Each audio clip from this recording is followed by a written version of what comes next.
Hello दोस्तों, welcome back to LR chemistry YouTube channel. Chemistry की रंगीन दुनिया में आपका स्वागत है। केमिस्ट्री के इस चैनल में मिलेंगे आपको केमिस्ट्री के अमेजिंग से क्वेश्चन आंसर, उनको सॉल्व करने के लिए धमाकेदार ट्रिक्स और साथ साथ कुछ विजुअलाइजेशन के साथ अमेजिंग से फैक्ट्स। तो दोस्तों, यदि इन सभी चीजों की रिक्वायरमेंट है तो प्लीज मेरे चैनल को सब्सक्राइब कीजिए और बेल आइकन को तोड़ ही दीजिए ताकि आने वाले मेरे सभी वीडियोस इनकी नोटिफिकेशन आप तक पहुंचती रहे। तो दोस्तों, जैसे कि आप जानते हैं कि मैंने थर्मोडायनामिक्स चैप्टर नंबर 6 स्टार्ट किया हुआ है और आपसे वादा किया था कि इस जो अब लेक्चर सीरीज स्टार्ट करते हैं मेरी, और मैंने वादा किया था कि इस लेक्चर सीरीज में मैं आपको न्यूमेरिकल्स कराऊंगा, न्यूमेरिकल्स और साथ ही साथ एंथैल्पी की कुछ जो एक दो एंथैल्पी होती हैं उनके प्रकार, टाइप्स ऑफ एंथैल्पी, इनके बारे में जानकारी दूंगा, एंथैल्पी के प्रकार के बारे में बताऊंगा। तो दोस्तों, ये मैं आपको बता दूं कि आपका पार्ट 5 है, पार्ट 5। इसके पहले मैंने मतलब इस चैप्टर के कितने वीडियो अपलोड कर चुका हूं? 4 वीडियो। तो 4 वीडियो आपने जो कि देख चुके होंगे। और मैंने जो है साथ ही साथ अपने जो चैनल में जो है मेरी चैप्टर 5 की प्लेलिस्ट तैयार कर दी है मैंने। चैप्टर 5 गैसियस स्टेट, इसकी भी प्लेलिस्ट स्टार्ट कर दी हुई, चालू कर दी है। तो इसे भी आप जाकर के देख सकते हैं। एक सीक्वेंस में आपको देखने को मिल जाएगा गैसियस स्टेट चैप्टर। तो ये रहे आपके जो स्टार्टिंग में जो बताने चाहिए थे मुझे, टॉपिक्स वगैरह सब। अब मैं स्टार्ट करता हूँ इस जो धमाकेदार जो लेक्चर है, धमाकेदार लेक्चर, जिसमें आप न्यूमेरिकल होंगे, आपके एंथैल्पी होगी और साथ ही साथ कुछ अमेजिंग से फैक्ट्स होंगे। तो देखिए, चलिए और दौड़िए दोस्तों। आते हैं हम अब नेक्स्ट पार्ट में, नेक्स्ट स्लाइड में, जिसमें कि आपको लिखा हुआ मिलेगा आपको एक अमेजिंग सा न्यूमेरिकल। तो दोस्तों आइए, ये एक न्यूमेरिकल लिखा हुआ है। तो यहाँ पर जैसे कि आप देख सकते हैं कि क्या कह रहा है न्यूमेरिकल, एक बम कैलोरीमीटर में O2 के आधिक्य में 1 ग्राम ऑक्टेन को जलाने पर कैलोरीमीटर का ताप 295 केल्विन से 300 केल्विन हो जाता है। तो कैलोरीमीटर की ऊष्माधारिता यदि 10 किलो जूल पर केल्विन हो तो आंतरिक ऊर्जा में परिवर्तन ज्ञात कीजिए। अब यहाँ पर आपको एक चीज ध्यान दे सकते हैं। आप क्या ध्यान दे सकते हैं? सबसे पहली चीज तो आप ध्यान में रखिए कि ऊष्माधारिता की आपसे जो अब जो है एक चीज मैंने देखा है या फिर मुझे पता चली है कि आपका जो क्या कहना चाहिए, आपके ब्लूप्रिंट, जी हाँ ब्लूप्रिंट, वो ब्लूप्रिंट हटा दिया गया है आपके कोर्स से। तो ब्लूप्रिंट हटा दिया गया है, इसका मतलब ये कि किसी भी चैप्टर से कितने भी न्यूमेरिकल दिए जा सकते, सॉरी न्यूमेरिकल कह रहा हूँ, सही विकल्प दिए जा सकते हैं। तो आप ध्यान रख सकते हैं कि ऊष्माधारिता की जो इकाई है वो क्या होती है? किलो जूल पर केल्विन होती है। किलो जूल पर केल्विन या जूल पर केल्विन होती है। किलो जूल पर केल्विन या जूल पर केल्विन होती है, ये ध्यान रख सकते हैं आप। ये होती है, ये आपके ना सिर्फ आपके जो है 11th-12th के एग्जाम में, बल्कि ये सरप्राइज के रूप में किसी भी कॉम्पिटेटिव एग्जाम में दे सकता है, इसलिए ध्यान रखेंगे। सरप्राइज है ये, सरप्राइज। क्या ऊष्माधारिता की इकाई क्या होती है? Kilo joule per kelvin. तो अब यहाँ पर एक चीज आपको पता होगी, नॉर्मल सी बात है, ऊर्जा की इकाई क्या होती बताइए आप? ऊर्जा की इकाई, ऊर्जा की इकाई होती जूल या फिर किलो जूल होती है, ये होगी। तो यहाँ पर आप एक चीज देख रहे होंगे, क्या अब मैं सिर्फ और सिर्फ आपको सिर्फ और सिर्फ किसके सहारे हल करना सिखा रहा हूं? सिर्फ और सिर्फ इकाइयों के सहारे। सबसे मेन होता है इकाइयों के जरिए आपने हल करना सीख गए ना, तो इस चैप्टर के 99%, सॉरी मैं कहना चाहूंगा 100% क्वेश्चन आप जो है ना सिर्फ न्यूमेरिकल के जो इकाइयां होती हैं, एसआई यूनिट्स होती हैं, उनके सहारे बिल्कुल कर लेंगे। इसलिए ध्यान रखिए, सबसे मेन आप ध्यान देंगे काय में, जो इनकी इकाइयां हैं उस पर। तो आइए आप करते हैं, इसकी होती जूल के या फिर किलो जूल, यहाँ पर यूज होगी किलो जूल पहली चीज। और अधिकतर जगह जो 95% टाइम आपकी किलो जूल में ही यूज होगी। तो आइए इसके बाद क्या करेंगे कि आपकी जो इकाई है, ऊष्माधारिता की इकाई क्या है? किलो जूल पर केल्विन, और इसकी इकाई है क्या? केल्विन। यदि इन दोनों का आपस में आपने मल्टीप्लाई किया तो ये आपस में कैंसिल आउट हो जाएंगे, तो हमें क्या मिल जाएगा, किलो जूल मिल जाएगा। मतलब इसके सहारे आप मतलब एक प्रकार से कहीं ना कहीं आपको मल्टीप्लाई करना पड़ेगा इनका। तो कैसे मल्टीप्लाई करेंगे, क्या करेंगे, अब देखिए आप।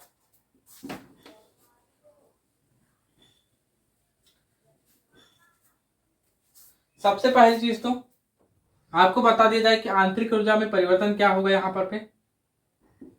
आंतरिक ऊर्जा में परिवर्तन,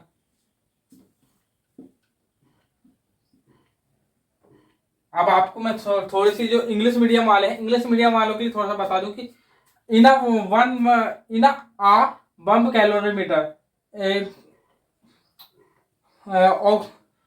octane 1 gram octane oxidized in the presence of oxygen, then temperature will be increased from 295 to 300 Kelvin. If heat capacity will be 10 kilojoule per Kelvin of calorimeter, then find the changing of internal energy. This is our numerical. मैंने सीधी simple भाषा में बताना चाहा हूँ English medium वालों के लिए कि क्वेश्चन क्या है। In a bomb calorimeter in the presence of excess of oxygen, 1 gram octane react with oxygen, and temperature will be increased 295 Kelvin to 300 Kelvin. If heat capacity of calorimeter will 10 kilojoule per Kelvin, then find the changing of internal energy. This is our numerical. Then solution, यहाँ पर हम क्या कर रहे हैं, solution निकाल रहे हैं यहाँ से। तो क्या है यहाँ पे, आंतरिक ऊर्जा में परिवर्तन, चेंजमेंट ऑफ इंटरनल एनर्जी।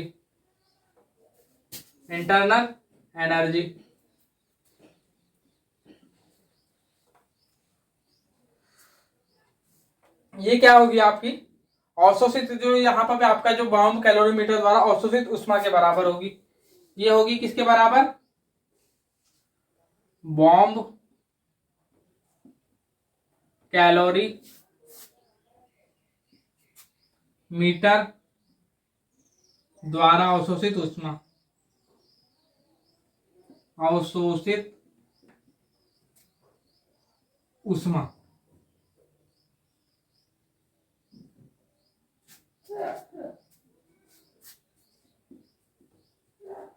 अवशोषित को इंग्लिश में कहते हैं हम एब्जॉर्बिंग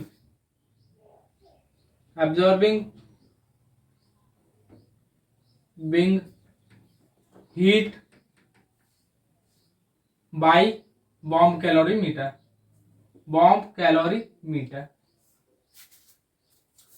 तो फिर क्या हो जाएगा, अब आपको बता दिया जाए कि जो आपका ये यहाँ पे जो ये निकाल रहे हैं आप उष्मा, तो उष्मा बराबर क्या हो जाएगा, यहाँ पर पे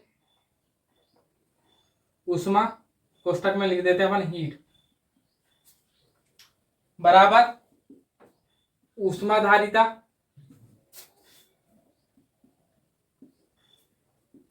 गुणा में ताप परिवर्तन।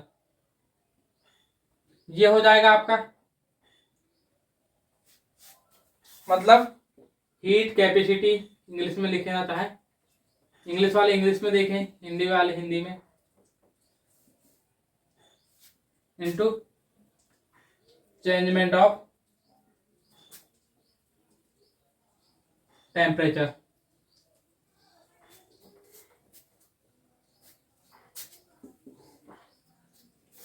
अब यहां पर आपको बता दिया जाए कि इसे अपन करेंगे सी से डिनोट। सी से करते हैं अपन हीट कैपेसिटी को, और जो आपका चेंजमेंट ऑफ वो है उसे करेंगे डेल्टा टी से, सी इंटू डेल्टा टी। ये हो जाएगा यहां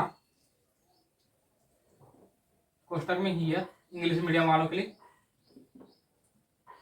सी equal 10 kilo joule per kelvin and delta T is equal to 300 minus 295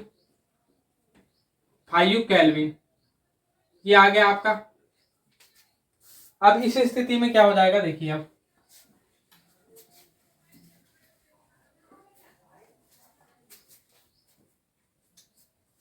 इस स्थिति में हो जाएगा आपका, फिर से आइए अपने क्वेश्चन में, इसे आप डिनोट कर दीजिए डेल्टा एच से।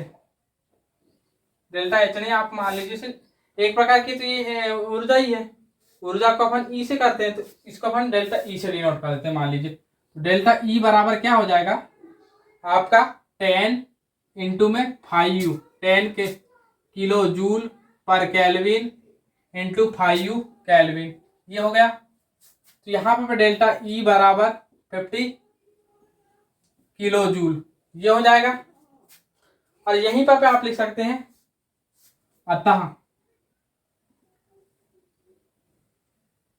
डेल्टा यू यानी कि आपकी आंतरिक ऊर्जा में परिवर्तन कितना हो जाएगा 50 किलो जूल पर केल्विन, नहीं किलो जूल ही होगा।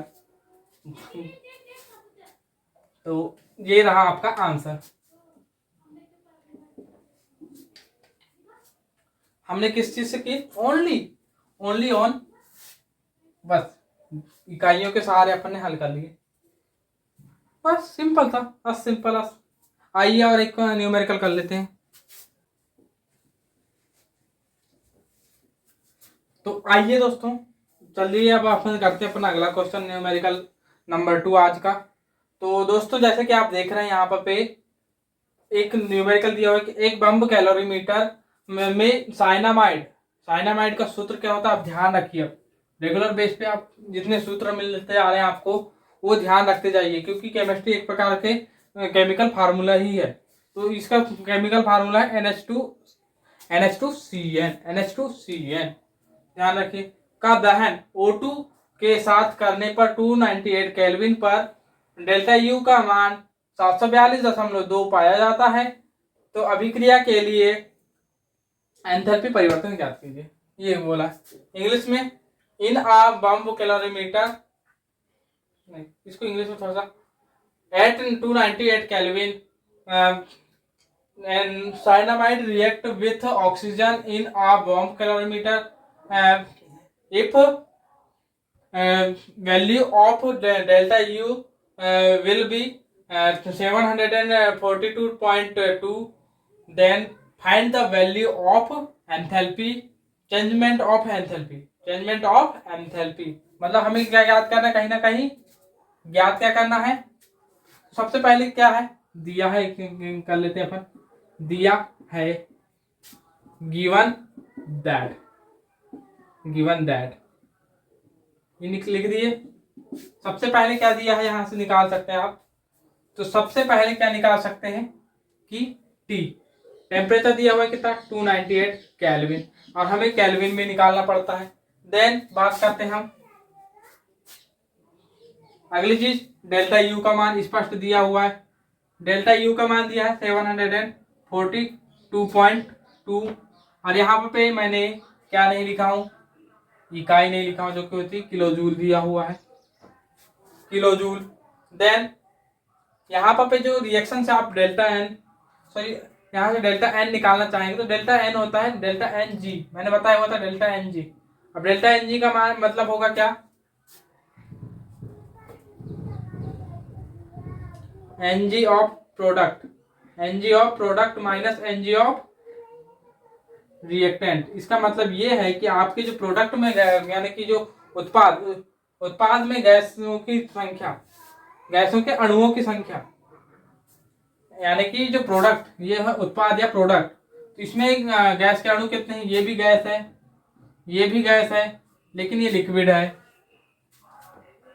आप खुद जानते हैं कि नाइट्रोजन एक गैस होती है, कार्बन डाइऑक्साइड एक गैस होती है, जबकि जो आपका ये क्या कहना चाहिए, जल जल एक प्रकार का क्या होता है, लिक्विड। और साथ ही साथ दिया है क्या, सॉलिड दिया है क्या, हाँ मेरे को लग रहा था लिक्विड तो नहीं दे दिया इसका, ये होता है सॉलिड आपका, और ये होती है गैस एट 298 केल्विन टेम्परेचर पे, ये होते हैं। इस तरीके से इनका निकल जाएगा। तो आपका जो प्रोडक्ट में है कितनी गैस है, एक दो गैस है जी हाँ। और यहाँ पर कितनी गैस है, 3/2 दिख रहा है, 3/2। ऑक्सीजन के सामने कितने वो लिखे हुए हैं, तो 3/2 लिखा हुआ है। और इसमें तो कोई वो है, ये क्या सॉलिड है और ये लिक्विड है, तो ये ऐड नहीं होंगे। सॉलिड और लिक्विड ऐड नहीं होते, मात्र गैस के अणुओं की संख्या ऐड होती है। तो लीजिए लिखिए, तो यहाँ से निकल गया 1/2। यहाँ पर अपना लिखते हुए हम लिख देते हैं यहाँ पर ताकि जगह बच जाए, 2 - 3/2 और यहाँ पर 1/2 हो जाएगा। मैं कहाँ कुछ भी लिखे जा रहा हूँ, 1/2 हो गया। और साथ ही साथ आपको बता दिया जाए कि आर की वैल्यू, गैस नियतांक होता है, गैस कांस्टेंट आर, इसकी वैल्यू है 8.314 ये आती है। और इसकी इकाई जो कि सबसे ज्यादा लोग भूल जाते हैं और मैं भी भूल जाता हूँ, इसमें कोई बड़ी बात नहीं है, लेकिन आप अच्छे तरीके से ध्यान रखेंगे। इसकी वैल्यू में से तो इसकी इकाई क्वेश्चन में भी नहीं दी गई है, दीजिए क्वेश्चन वाला भी देना भूल गया, इकाई आपको बता दी जाएगी। और साथ में यहाँ पे 10⁻³ होता है, ये भी याद रखें यहाँ पे इस तरीके से। तो अब यहाँ पे आपने कल मैंने एक आपको सूत्र पढ़ाया था, क्या, ΔH = ΔU + ΔNGRT, ये पढ़ाया था मैंने। अब मान रखते जाइए, हमें ΔH का मान ज्ञात करना था, ΔH फाइंड आउट करना है। तो अब करिए हल, तो यहां से हल करेंगे तो ΔH बराबर आएगा 742.2 + 1/2 × 8.314 × 298। आइए दोस्तों अब हल करते हैं इसको। तो इसे डायरेक्ट हल करेंगे, मैंने बुक से देख लिया हूँ, क्योंकि मैं तो क्या कैलकुलेशन तो आपको पता है कि मैं बिल्कुल इतना, मेरे पसंदीदा जो सबसे ज्यादा चीज है, अजीज चीज है, वो कैलकुलेशन पसंद है। लेकिन मैं आपका सवाल जल्दी हो इस वजह से मैंने देख लिया हूँ। आप मुझसे आइए, देखिए मैं 24 में से 25 घंटे में कैलकुलेशन करता हुआ रह सकता हूँ, लेकिन फिर भी हम देख लेते हैं। 0.46 है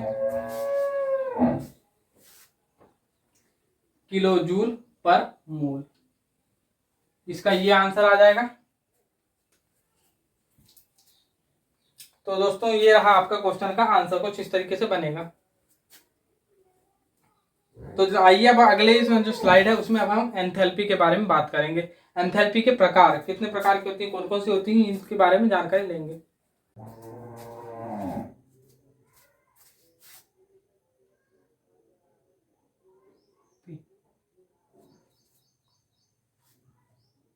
तो आइए दोस्तों अब हम पढ़ते हैं टाइप्स ऑफ एंथैल्पी के बारे में, यानी एंथैल्पी के प्रकार। तो आपको दोस्तों बता दिया जाए कि ये एंथैल्पी एक प्रकार की क्या है, ऊष्मा है या ऊर्जा है, हिंदी में बात कर रहे तो इसे इंग्लिश में बोलेंगे तो हीट, या फिर एक प्रकार की एनर्जी है ये। तो इसकी जो इकाई है, इकाई में मुख्य रूप से क्या होती है, इसकी किलो जूल बनना चाहिए मुख्य रूप से इकाई। लेकिन क्या है, इसमें एक मोल, अपन कहीं ना कहीं जो है किसी ना किसी तरीके से अणुओं की बात करते हैं, इस वजह से इसकी इकाई बन जाती है kJ/mol, kJ/mol बन जाती है इसकी इकाई, क्योंकि हम किसी न किसी तरीके से एक मोल पर बात करते हैं, इस वजह से। तो इसकी इकाई की बात कर ली अब हमने। अब ये क्या है, अभी ये जो एंथैल्पी का जो मुख्य रूप से जो बात करते हैं, हम अभिक्रिया एंथैल्पी की बात करते हैं। अभिक्रिया एंथैल्पी मतलब इसको कह सकते हैं एंथैल्पी ऑफ, सॉरी इंग्लिश में एंथैल्पी ऑफ रिएक्शन, जगह कम होने की वजह से स्पेलिंग थोड़ी कम लिखा हूं, पर आप समझ जाइए, एंथैल्पी ऑफ रिएक्शन। तो ये है, तो इसका मतलब ये है कि यदि कोई आपको अभिक्रिया दी हुई हो तो वो उसमें जो है दो प्रकार की, एक तो रिएक्शन, एक रिएक्टेंट की उसमें दी, यानी रिएक्टेंट की एंथैल्पी दी जाएगी, रिएक्टेंट, और एक दी जाएगी आपको प्रोडक्ट की एंथैल्पी दी जाएगी। तो यहाँ पर आपको P माइनस आर करना पड़ेगा, मतलब enthalpy of P minus enthalpy of R, ये करना पड़ेगा। तो आपको क्या की मिल जाएगी, आपको अभिक्रिया एंथैल्पी मिल जाएगी, मतलब वह उसमें वह एंथैल्पी में परिवर्तन यानी एक प्रकार की एंथैल्पी, मतलब यहाँ पे जितने भी मैं बता रहा हूँ ये एंथैल्पी, एंथैल्पी क्या डायरेक्ट एंथैल्पी नहीं निकल सकती, मैंने बताया वो कि यहाँ पे जो भी है तो सब एंथैल्पी जो है एंथैल्पी परिवर्तन की बात करेंगे। तो मैं देखूंगा नेक्स्ट चैप्टर जो नेक्स्ट पार्ट है इन सभी में से किन्हीं 3-4 पर न्यूमेरिकल बता दूंगा। मैं यहाँ पर डायरेक्ट आपको बता दे रहा हूँ, बस इनके छोटे मोटे जो बातें हैं वो बात बता देता हूँ। यहाँ पर हम रिएक्टेंट के अभिक्रिया में एंथैल्पी दी रहेगी और प्रोडक्ट की दी जाएगी, प्रोडक्ट माइनस रिएक्टेंट करेंगे, हम इसी तरीके से निकालेंगे प्रोडक्ट माइनस क्या कहना चाहिए आपको, सॉरी एंथैल्पी परिवर्तन तरीके से निकालेंगे। अब आबंध की दी रहेगी तो आबंध में भी ऐसे ही करेंगे, प्रोडक्ट माइनस रिएक्टेंट। दहन में शायद दहन में ही है एकमात्र जहां पर रिएक्टेंट माइनस प्रोडक्ट है, कंफर्म करने दीजिए दहन या क्या है, दोनों में से कोई एक चीज है।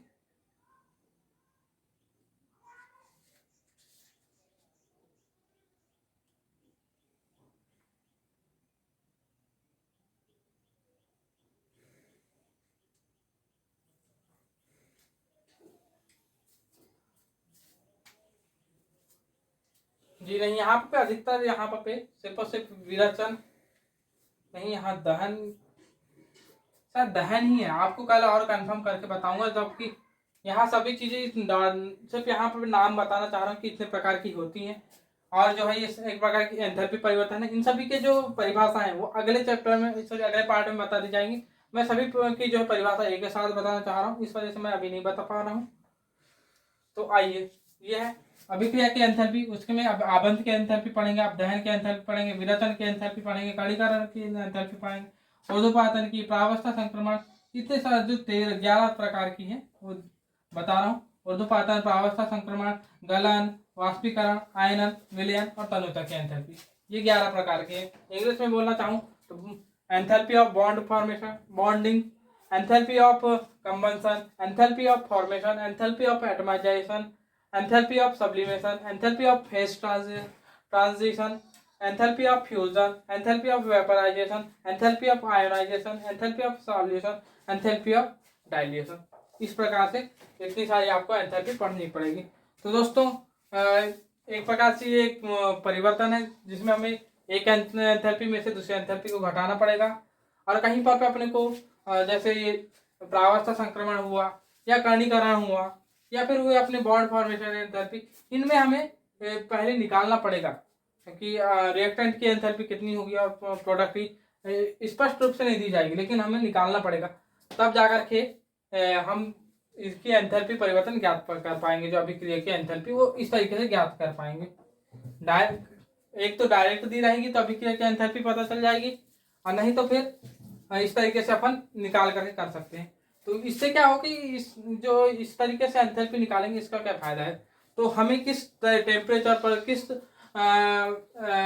कहना चाहिए, हमें किस टेम्परेचर पे हमें अभिक्रिया कराना चाहिए, अभिक्रिया की जो स्टेबिलिटी है, इन सभी चीज़ों के बारे में जानकारी मिलती है, और मुख्य रूप से किस ताप पर, किस टेम्परेचर पर हमें अभिक्रिया कराना चाहिए। जब कई आप जो है आगे चल करके एमएससी करेंगे, पीएचडी करेंगे, तो आप जो है उस समय आपको खुद से ही कई जो है अभिक्रिया करानी पड़ेगी, तो उस समय किस टेम्परेचर पर करानी चाहिए, ये चीज़ों की जानकारी हमें कैसे मिलेगी, तो इन्हीं एंथैल्पियों के जरिए आपको जानकारी मिलेगी। तो दोस्तों एंथैल्पी के इनके नाम आप जान लीजिए। आज कल जो है हम इनकी परिभाषा और इन पर आधारित न्यूमेरिकल करेंगे, और 3 से 4 क्लासों में आपकी ये सारी एंथैल्पी खत्म हो जाएंगी। तो दोस्तों जय हिंद, जय भारत, जय श्री राम। इसी के साथ आपका वीडियो समाप्त होता है।